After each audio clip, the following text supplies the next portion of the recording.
अजात शत्रवा, कोई भी एक हमारे द्वेष का पात्र न हो। अद्वेष्टा सर्वभूतानाम, समस्त भूतों में द्वेष रहित, दोष बुद्धि रहित हमारे हृदय की स्थिति होनी चाहिए, क्योंकि संतों की ऐसी होती है।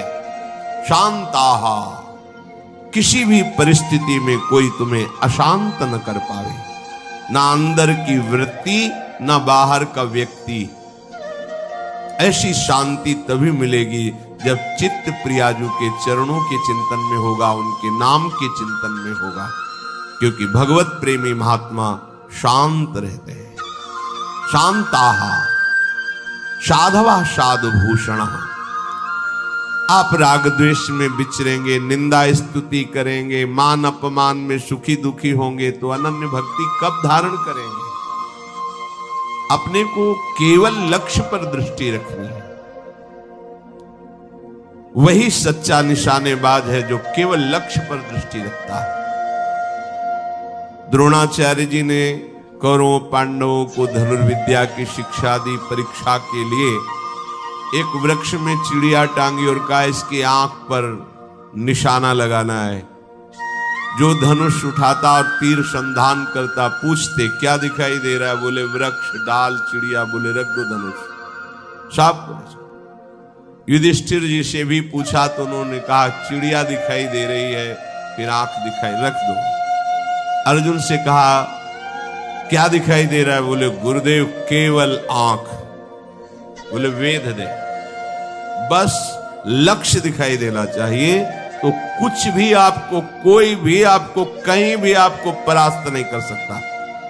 लक्ष्य श्यामा श्याम, श्यामा श्याम का स्मरण कोई परास्त नहीं कर सकता। लक्ष्य रहित होकर घूमोगे तो सब तुम्हें व्यथित कर देंगे। काम, क्रोध, लोभ, मोह, मद, मत्सर, ये सब हृदय में ही ये प्रहार करते हैं। बाहर का प्रहार तो कोई भी सह सकता है, लेकिन हृदय के प्रहार को बड़े बड़े वीर नहीं सह पाते। साधक हृदय के प्रहार को सहता है, इसलिए उससे बड़ा कोई वीर नहीं होता। सबसे बड़ा सुभट साधु होता है जो काम क्रोध आदि के वार को हंसते हुए सहकर भगवान की तरफ बढ़ता है। जो विश्व में विश्व विजेता धनुर्विद्या के प्रकांड ज्ञानी, युद्ध क्षेत्र में सदैव विजय प्राप्त करने वाले रहे, वो भी घुटने टेक दिए काम क्रोध के आगे। लेकिन साधु अहंकार रहित होकर पूरे जीवन इनसे युद्ध करता हुआ आगे बढ़ जाता है। इसीलिए सा जयति जयति जग उच्चरे, पूरा संसार ब्रह्मा जी तक उसे नमस्कार करते हैं। ये विजय तभी हो सकती जब लक्ष्य चिंतन में रहे। श्यामा श्याम मयि अनन्येन भावेन भक्तिम कुर्वन्ति दृढ़ाम। अनन्य भाव अपने प्यारी जू के चरणों में। दृढ़ाम, कोई भी परिस्थिति या कोई भी प्रलोभन हमें हमारी श्री जी से हटा ना सके, इसे दृढ़ाम कहते हैं। दृढ़। प्राण ही तो जाएंगे, बहुत बार गए हैं, बहुत बार मरा हूं, अब एक बार श्री जी के लिए प्राण समर्पित करता हूं। चाहे जितना भयानक कष्ट दिया जाए, अपनी प्यारी जू से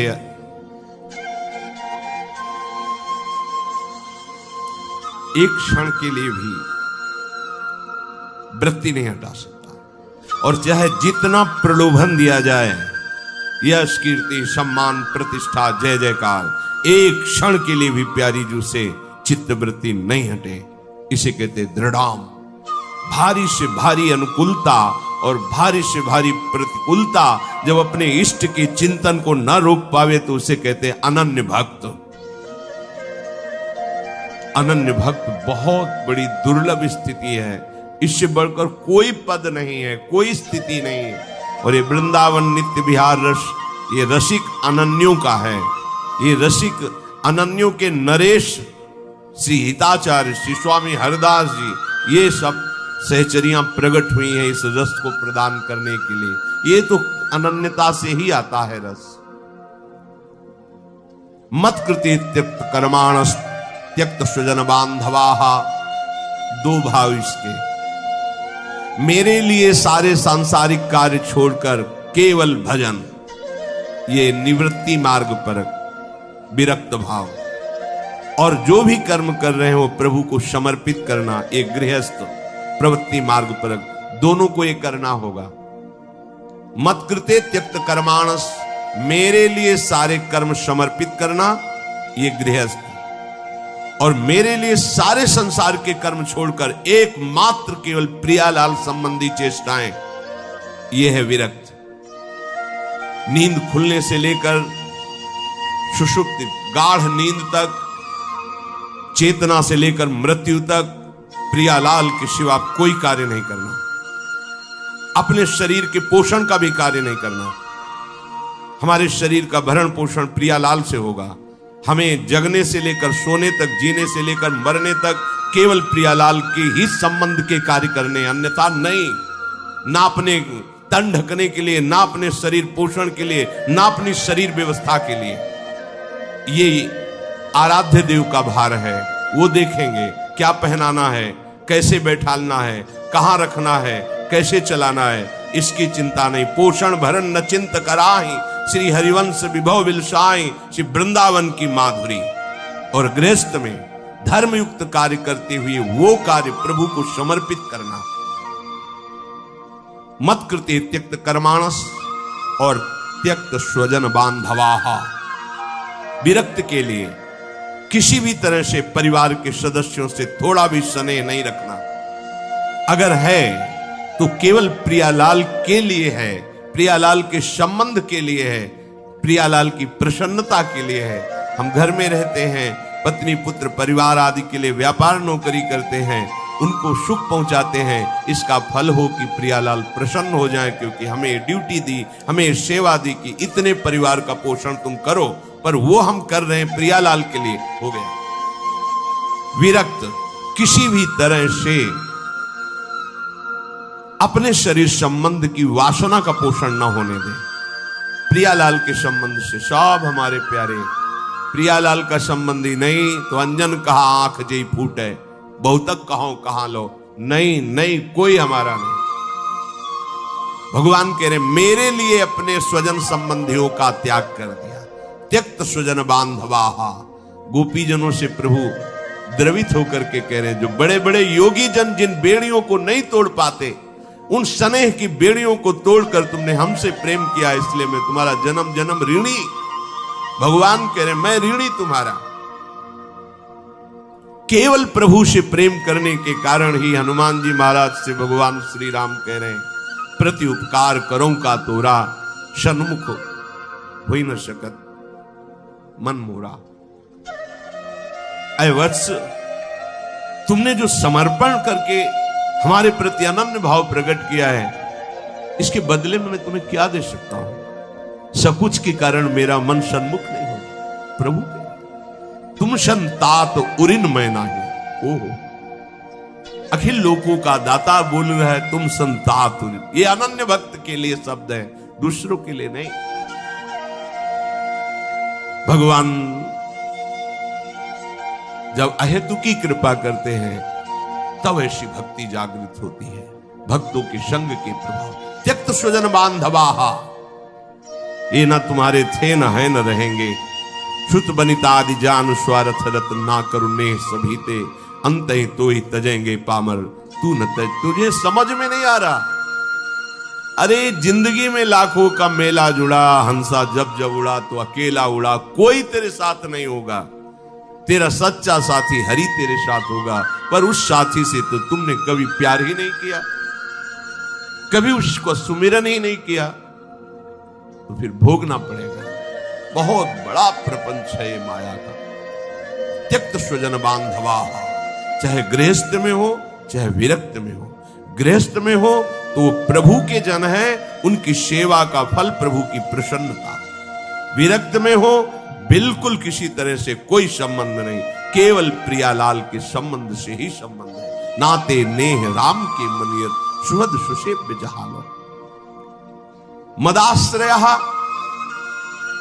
केवल मेरे आश्रित रहे। ये बहुत बढ़िया मीठी आखिरी बात।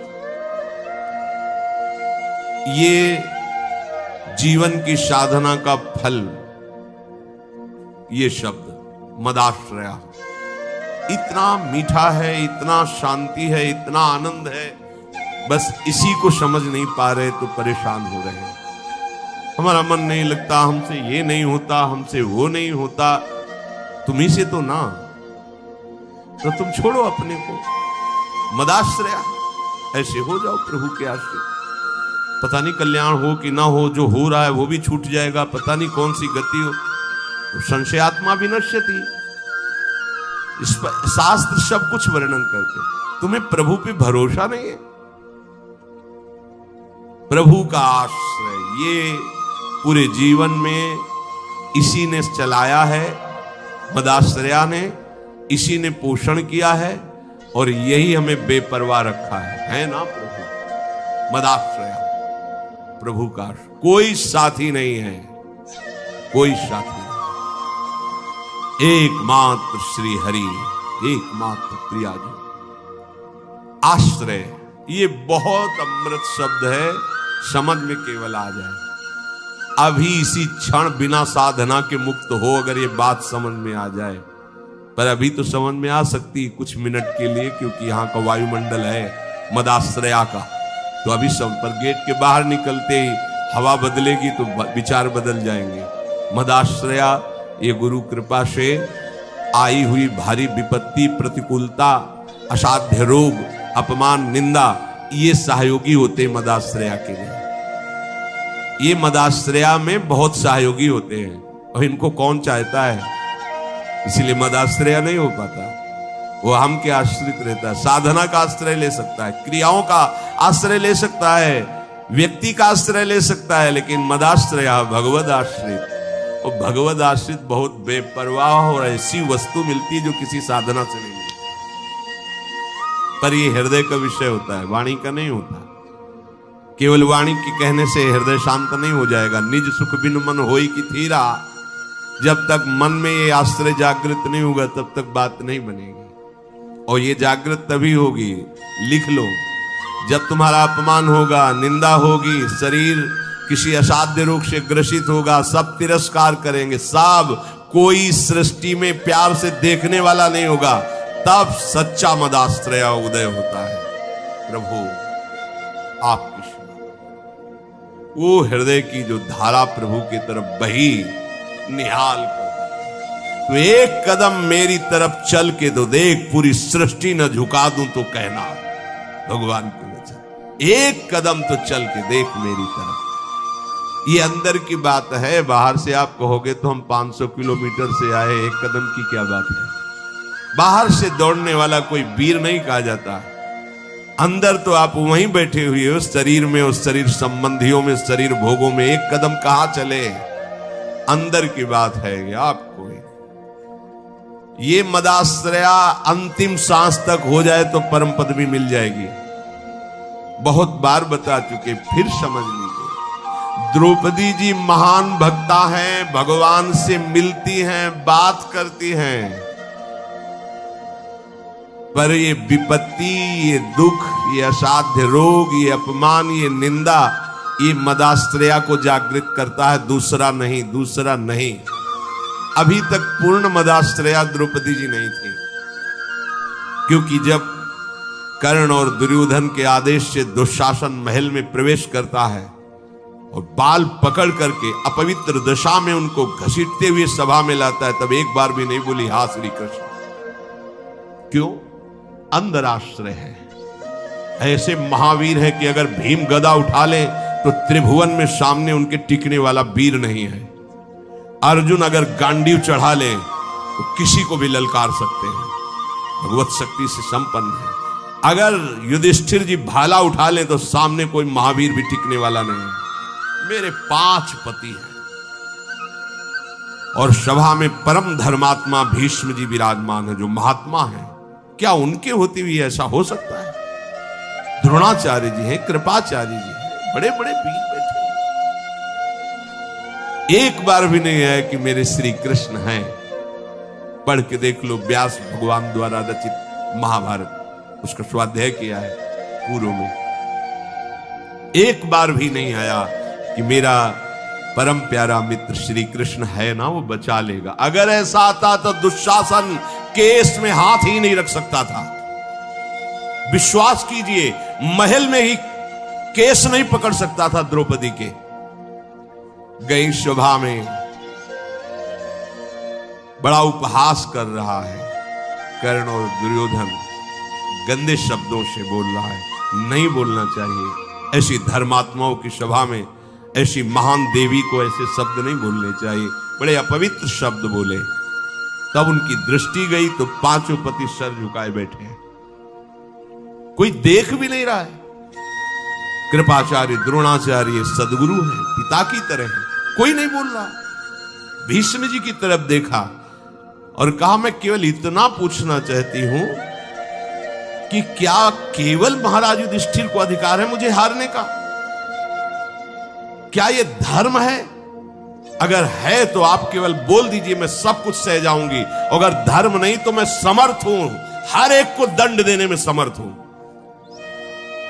कान में लग करके गांधारी जी ने बाद में कहा था धृतराष्ट्र से कि होश में हो जा, पूरी सभा को भस्म करने की सामर्थ्य द्रौपदी रखती है, क्योंकि वो महान देवी कोई साधारण मां के गर्भ से पैदा हुई नहीं, यज्ञ से प्रकट हुई है। कहां कोई बात सुनने वाला? खींच रहा है दुशासन, 10,000 हाथियों का बल रखता है। द्रौपदी जी हाथ से पकड़े हुए थक गई। सोचा अभी मदाश्रया नहीं जागृत हुआ, एक बार भी कृष्ण याद नहीं आए, दांत से पकड़ लिया। अब लगा कि अब की बार के झटके में दांत से भी छूट जाएगा, स्वयं छोड़ दिया और कहा, हे द्वारिका। सेकंड नहीं लगा, भगवान का वस्त्रावतार, मदाश्रया सीधे भगवत प्राप्ति। कोई भी कहीं भी कैसे, मदाश्रया के लिए शर्त नहीं है कि आप किस जन्म, किस कुल में, किस क्या कुछ, कहीं भी हो, कोई भी हो, कैसे भी हो, भगवत प्राप्ति के लिए सिद्ध बात है भगवान का आश्रय। अब जीव आश्रय लेना भी नहीं जानता, इसीलिए सत्संग भगवान देते हैं, साधु महात्माओं का संग देते हैं, जिससे तुम्हारी बुद्धि पवित्र हो और तुम भगवान का आश्रय लो। जो संत जन होते हैं वो मदाश्रया, भगवदाश्रय, ऐसे चमत्कार जीवन में प्रकट होते हैं जो भगवदाश्रित, तपस्या और साधन, ये सब एक तरफ, ये बीच में ऐसे रकील खींचिए, एक तरफ मदाश्रया और एक तरफ जिस क्षण आश्रय लिया उसी क्षण से आपकी समानता करने वाला कोई नहीं रह गया। बार बार समझाने के लिए कहते हैं, जैसे बाली वैसे ही सुग्रीव, इतना भी अंतर नहीं, ना आचरण में ना बल में, किसी भी तरह समान भाई थे लोग। और रूप भी बाली और सुग्रीव को खड़ा कर दे तो भगवान भी पहचानने में, तभी माला पहनाया था भगवान, एकदम एक रूप, एक बल, एक स्वभाव, एक गुण, दोनों ऐसे भाई थे। जब भगवान ने बाण मारा, सामने देखा कोटि कंदर्प दमनी मर्यादा पुरुषोत्तम भगवान गंभीर मुद्रा, तो हृदय में तो महान प्रीति है, बड़ा प्रसन्न है कि वैसे तो मैं इस लायक ही नहीं था, जो योगियों के ध्यान में नहीं आते हमारे सामने खड़े हैं, और थोड़ा इनसे बात भी तो कर ले। तो कहा, प्रभु सुन रखा है कि आप समदर्शी हो, फिर पर आज आपकी समदर्शिता दिखाई नहीं दे रही, पक्षपात दिखाई दे रहा। मेरा भाई है, पता नहीं आप जानते हैं पूर्ण रूप से कि नहीं, पर मैं जानता हूं क्योंकि साथ ही खेला हूं। मेरे आचरणों से उसके कम आचरण नहीं है, जैसा मैं वैसे ही मेरा भाई, मैं जानता हूं। पर ये क्या, एक का पक्षपात लेके छुप के हमारी छाती में बाण मारा, मैं बैरी सुग्रीव प्यारा, क्या कारण? एक शब्द यही भगवान का था, ऐ देहाभिमानी, तूने सुन नहीं रखा था कि ये मेरी शरण में हो गया है। अभी अभी हुआ है, कोई तपस्या नहीं, कोई साधना नहीं, और हुआ कैसे? महाभागवत हनुमान जी के द्वारा कराया। बस ये मदाश्रया शब्द बहुत बड़ा है, बहुत बड़ा, बस इसका परिचय नहीं मिल पाता है। ये कैसे हो ऐसा लगता है। हाँ, अब क्या करूं? तब साधन बताया जाता है, करो, क्योंकि तुम्हारा करने में राग है।